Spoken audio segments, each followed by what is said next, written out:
Good afternoon. This is Jay Rovert, founder and director of the R&B Group, and we're very proud to have Matt Grossman, Chief Product Officer of Agnes Intel. Hello, Matt. Thank you for joining us today. Jay, thanks for having me. How are you, Matt? And we've had a lot of conversations. I love the concept of you're in the area of technology, and for your whole life, you've been a guitar player. And it always brings up the story of Steely Dan and Skunk Baxter, and then he goes off to the Reagan administration and be part of Star Wars. So obviously there's a connection between technology and music. So why don't you take us back to your childhood, just a couple influences of music and how you got involved and how it sort of led into other areas and successful areas in business. Oh, well, that's a big question. Okay, yeah.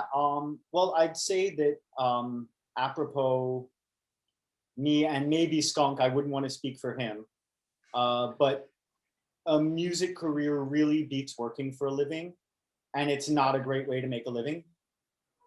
So you know, that's a thing. But as a composer and an artist, one of the things that I find is that being able to build technology into product uses a lot of the same skills that I've developed for most of my life.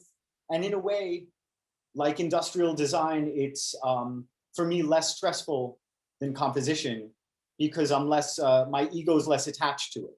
Yeah. It's not about me. So I can make something for other people, and it's actually a little bit freeing for me. So it's a pleasant thing. That is the secret, less attached to ego.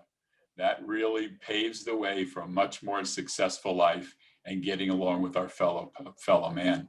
Why don't you tell us about the early years, maybe the late teenage years, early 20s, how you started out in life and business? Sure. Well, again, I spent most of my adult life as a freelance guitar player. I come from a music family, so every male in my family for the past 4 generations that I know of was a professional musician. 4 generations. Past 4 generations, all the way back from the old country. When my great-grandfather was playing in the 19-teens, every Chinese restaurant had a band. It was a different world, you know? Yeah. So I guess you can say I came to it dishonestly. You know, my father used to joke that he was hoping that I'd avoid the family curse, but you know, it happened, and again, it really does beat working for a living. I don't want to sound overly sentimental about it, but it's really the most magical thing that humans do. Yeah, is to make music, and so it was really a great thing being part of it for many years. You'd probably think of me as a jazz musician. At the end of the day, I play a lot of jazz. It's the classical American music. I play a lot of rock and funk and pop gigs as a professional player. I work with a few really great artists from the 70s who've been a pleasure to work with. Sure. One of the guys that I've played with for a bunch of years now is Ian Lloyd from the band Stories. Yeah. He wrote the Brother Louie song. It was a huge hit for him. And he's just a breath of fresh air in a world where music has become sad. But that's, you know, maybe another conversation. So where was the semi-juncture? Where did all of a sudden you decide to sort of segue from music into the world of technology? When did that happen, and how did it happen? Right. Well,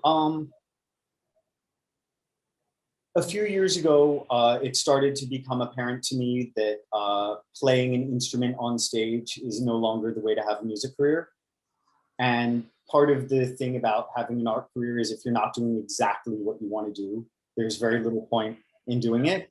Yeah. So, and you know, I kind of think that music abandoned us. I don't think that I and all of my contemporaries that are bailing on the business have abandoned music. I don't want to play music with robots. So unless the robots are very talented, in which case I'd consider it, of course, I do work for an AI company. So I spent a lot of my life teaching, as one does in an arts career. And my partner in Agnes Intelligence, who is known to you, John Snyder. Sure. I was teaching him guitar, and so he was starting to get involved in this technology, and he put it in front of me. And after a couple of weeks of looking at it, I was telling him all the different things that people should be doing with it. And a couple of years later, here we have a tech startup. It's a funny world. What an interesting way to go. Doing things you really like, talking to people in your social world that you really enjoy sharing with. And then you meet somebody, you're actually teaching him how to play guitar. And then you start talking business, and now you're part of this exciting company. Why don't you tell us about the types of organizations that you look for with your talents that you could help and make a difference in their business lives and bottom line? Okay, yeah. So in the non-music business, what I really do is I love to connect people with technology. Yeah. The place that's really, really interesting to me and that I love is all the places where the human uses the tool and finding ways to make that fit. So it's product, it's brand, it's market assessment. It's like really understanding how the tech gets into the hands of the people that, Sure. that need to use it. And so that's basically been the thing that I've been specializing in and working on. And it's something that that I really like doing with all kinds of technology. I think as a stock market investor, it's going to be really interesting for the knowledge that you have, because you see these names like Snowflake just take off like skyrocket and now fall apart, where at some point you might be a really good person to talk to about when's a good time to buy it in terms of the fundamentals. And software has been such a key to this segment of the tech rally that's just taken off. I mean, like Zoom. I mean, who would have believed Zoom would be what it is today? So, yeah, interesting. Right. And well, I mean, Zoom's where it is today because, conditions on the ground demanded video conferencing. And that's why we're talking on a Zoom call right now, instead of in a place, with a table between us. But there's a thing that I've seen with buzzword technologies. And it's like actually a joke that I have, that if you look at a company that advertises itself usually as an artificial intelligence company, you can tell that they're an AI company because they won't tell you what they do or how much it costs. And that's just how you can tell. And so when you talk about like what's investable, AI isn't like a magic thing that makes things sell. Right. It's not even a magic thing that makes things work. If you have a product that's really fit to a market and you need, you're going to have a good chance of being able to sell it. It's just like business doesn't change. No, it doesn't. But it's interesting having your background and everything. So how are you going about getting new clients? I mean, in terms of your industry, I mean, who do you approach? I mean, who would be the ideal client as a piece of new business for you? Well, so in terms of Agnes, so we've been focused and optimized on the legal field, and we're in the middle of fielding an e-discovery product that's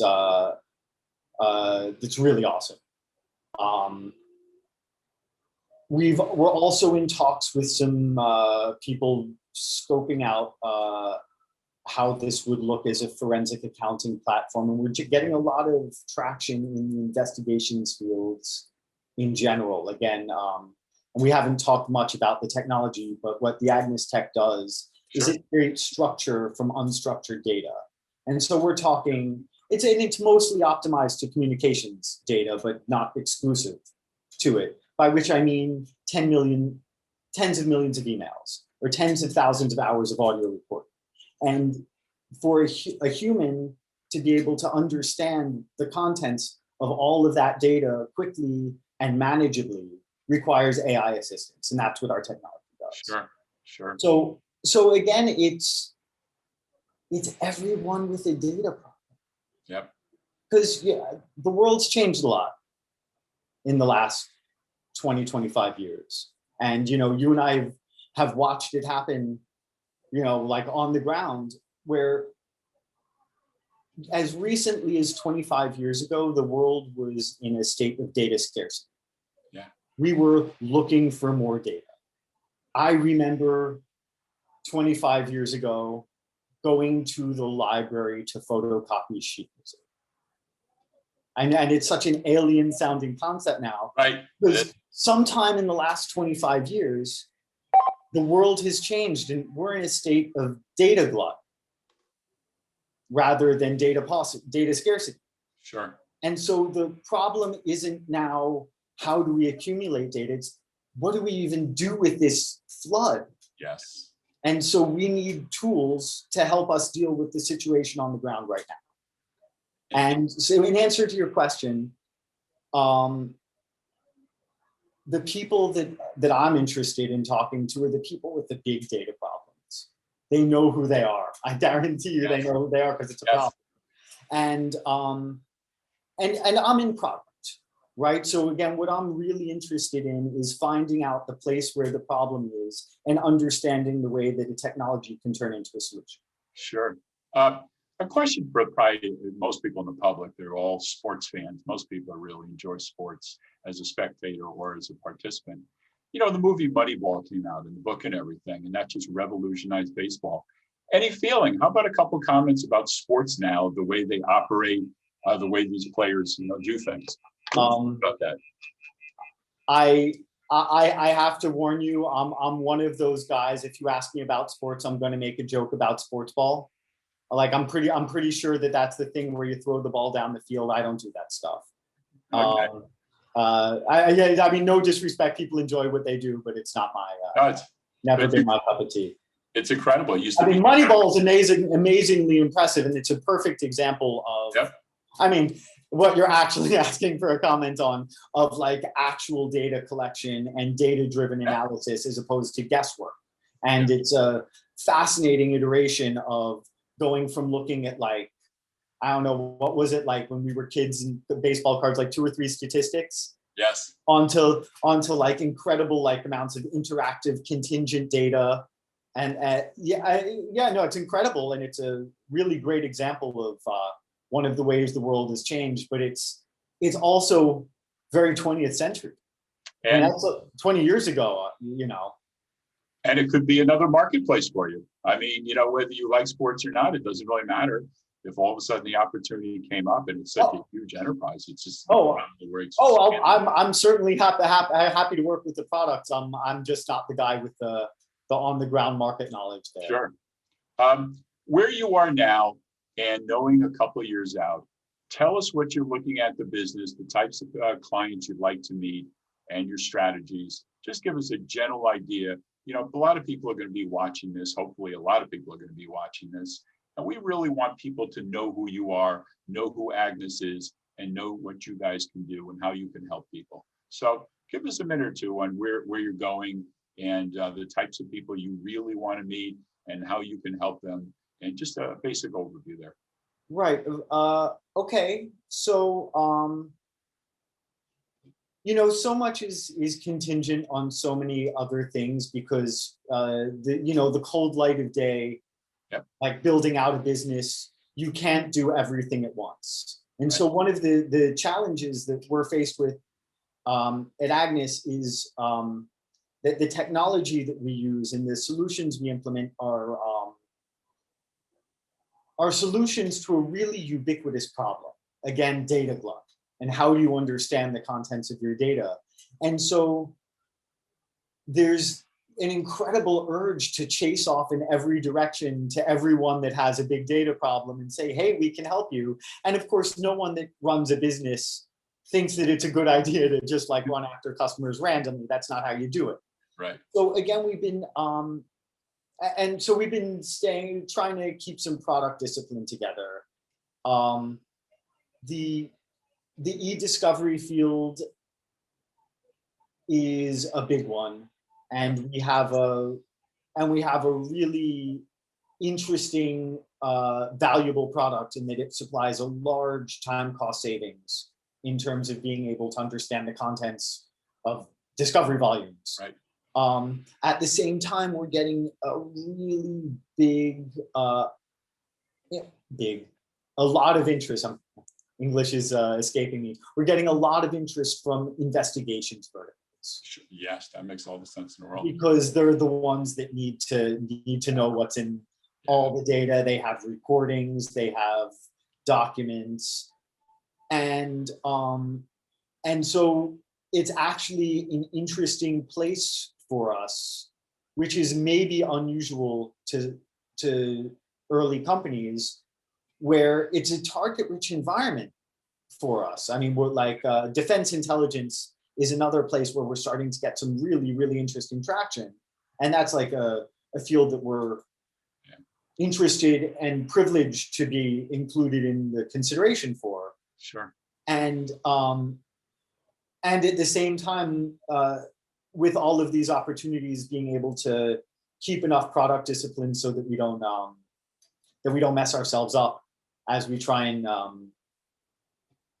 really get to market and establish a strong foothold in markets has been a challenge. Sure, understood.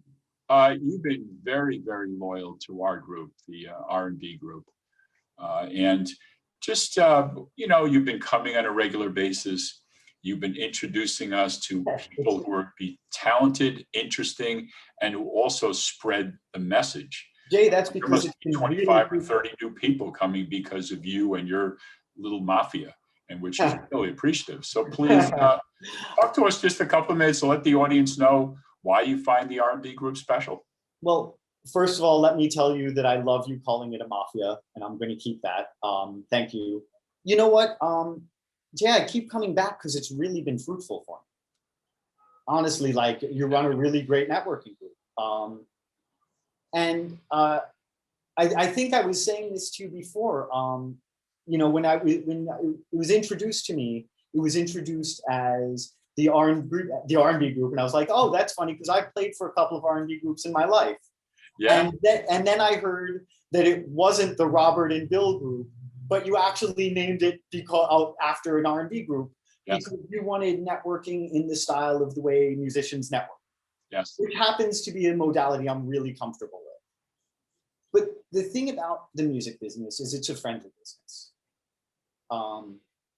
You call your friends for the gig because you're going to be on the road with these people. You want people that you can stand to be around, And one of the distinguishing factors of your group is that you've really put in the time and made the effort to not just be a networking connection, but we're friends now. Yeah. We call each other up and talk because you made the effort to do that. Yeah. And that sort of reflects in every aspect of the group, and everyone that I've met at the group has reflected that back. And so it's been incredibly fruitful, and that's why I come back. Honestly, it's not loyalty. It's completely self-serving. Well, good. Most of life is. I mean, in a nicer way, it is. No, right. It's not a dirty word either. It's really, it is what it is. No, it's very much appreciated. Matt, well, I very much appreciate you taking time out from your very busy schedule, and especially to know all the ways we bond in terms of guitar and music and networking, and plus loyalty. And you've been extremely loyal. You bring people who are loyal, that they know the way this is supposed to work. So, Matt, thank you so much for taking the time. We all wish you nothing but the best in all your business endeavors going forward, and can't wait to see you at our next event in a couple of weeks from now. Jay, thanks so much. Really, likewise, it's been a pleasure. And thanks for having me on here. This was great. I'm looking forward to next time. Thanks, man.